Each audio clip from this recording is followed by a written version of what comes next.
বিসমিল্লাহির রহমানির রহিম। হে সমস্ত জগতবাসী, দেখেন যে আল্লাহ এই পৃথিবী সৃষ্টি করেছে, সমস্ত মানুষ সৃষ্টি করেছে, কিন্তু আল্লাহ কিন্তু কাউকে ভালোবাসতে আসবে না। আল্লাহ কাউকে ভালোবাসতে আসবে না। এর কারণ কি জানেন? এর কারণ হলো যে একটি শব্দ আছে খুতবার মধ্যে, শুক্রবারের নামাজের খুতবার মধ্যে এই শব্দটি বলা হয়ে থাকে যে ফাসকুরুলি আশকুরুকুম আশকুরুলি ওয়ালা তাকফুরুন।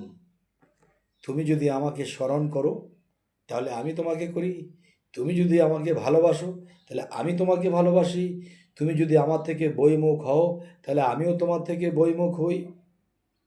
ব্যাপারটা বুঝেছেন? আপনি আয়নার দিকে তাকিয়েছেন, আয়নার ছবিটা আপনার দিকে তাকিয়েছে। আপনি পিছন দিয়েছেন, সেও আপনার পিছন দিয়েছে।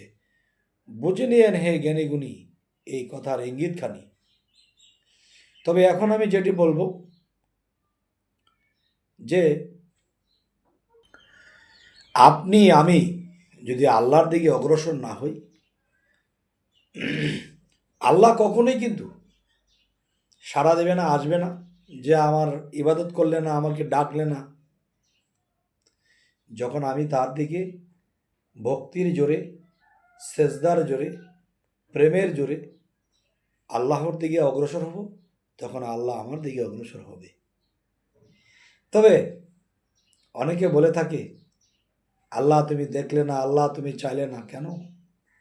তুমি পরীক্ষায় আছো, তুমি আল্লাহকে বলবে আল্লাহ পরীক্ষা পাশ করার তৌফিক দান করে দিও। হে সমস্ত জগৎবাসী, পরবর্তী যেন ভালো আলোচনা দিতে পারি, সাবস্ক্রাইব ফলো করে রাখবেন। ভালো থাকবেন। আল্লাহ হাফিজ।